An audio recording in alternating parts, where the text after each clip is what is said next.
प्रचण्डको मार्क्सवाद लेनिनवाद, केपी ओलीको म झोले मासुवाद र दुर्गा प्रसाईको राष्ट्रवाद, यी सबै देश बदल्छु भन्ने खोक्रा नारा मात्र हुन्।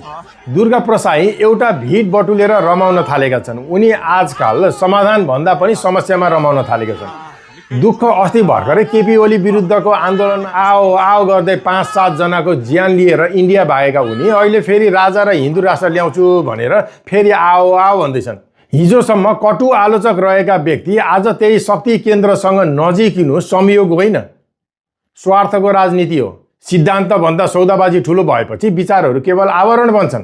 कटु सत्य के हो भने समस्या नेताहरूमा मात्र होइन, हाम्रो मानसिकतामा पनि हो। जहाँ सनसनी त्यही उपस्थिति, चाहे डोजरले खनेको खाल्टो होस्, कुनै कलाकारको विवादास्पद प्रस्तुति होस् वा राजनीतिक उक्साहट, हामी तमासा हेर्न दौडिन्छौँ। प्रश्न सोध्न, नीतिगत बहस गर्न, दीर्घकालीन समाधान खोज्न भने उत्साह कम देखिन्छ। जब जनता प्रश्न गर्न छोड्छन् र केवल नारा पछ्याउँछन्, त्यहाँबाट नेता बलियो र देश कमजोर बन्छ। यता दुर्गा प्रसाईले राजा स्वागत गर्ने अभिव्यक्ति के दिएका थिए, उता राजेन्द्र लिङ्गदेन भने साइकल लिएर राजा खोज्न हिँडिहालेछन्।